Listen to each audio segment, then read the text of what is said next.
விக்கிரவாண்டி சட்டமன்ற தொகுதி இடைத்தேர்தலில் போட்டியிடும் கழக வேட்பாளர் அன்னியூர் சிவாவை ஆதரித்து மாண்புமிகு தொழிலாளர் நலன் மற்றும் திறன் மேம்பாட்டுத்துறை அமைச்சர் சி.வே. கணேசன் அவர்கள் விக்கிரவாண்டி பேரூரில் வாக்கு சேகரித்தார்.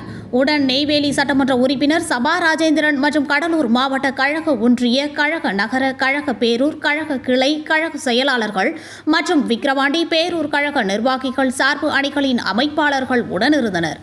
ராத்திரி முதலமைச்சர் 8:45 தொலைபேசி தொடர்பு கொண்டார். கணேசன் என்ன செய்தின்னு கேட்டார். அண்ணா, நாளைக்கு 9:30 மணிக்கு கூட்டம் வச்சிருக்கேன், உங்களுக்கு 80% வாக்குகளை நான் நிச்சயமா பெற்று தருகிறேன் என்று அவர்கிட்ட சொல்லிட்டேன். நான் 80ங்கிறத 85 போகணும் தவிர 80க்கு 70 எடுத்துட்டு அவரை போய் முன்னால் நிற்கிறதுக்கு அருகதை தேவையான கைவிடுவேன். நான் இல்லை, உங்களை நம்பித்தான் நான் 80 பெற்று தருவேன் என்று அவர்கிட்ட சொல்லியிருக்கேன். அது நம்முடைய விழுப்புரத்துல வந்தவங்க அந்த ரோடு போடாமல் இருக்குன்னு கேட்டாது. பக்கத்தில் நிறைய செடி முடியெல்லாம் இருந்தது, தக்கவை ட்ரைனிங் ஆகுது. ஒரு 2 இடம் தான் சரியில்லாம இருந்தது. அதுவும் கட்டாயமாக தேர்தல் முடிந்தவுடன் நிச்சயமாக உறுதியாக போட்டு தரப்படும் என்பதை இந்த நேரத்தில் நான் மகிழ்ச்சியோடு தெரிவித்துக் கொள்கிறேன். நம்ம அண்ணன் நேரு அண்ணாவை தான் நகர வளர்ச்சித்துறை அமைச்சர். எதெல்லாம் உங்களுக்கு போடணும் ஒரு லிஸ்ட்டை கொடுத்தீங்கன்னா இப்பயே கொண்டு கொடுத்துருவேன். ஏன்னா இது மாதிரி நம்ம இதெல்லாம் சொல்லி தான் போட்டு கேட்குறோன்னு சொல்லி கேட்டு வாங்கிக்கலாம்.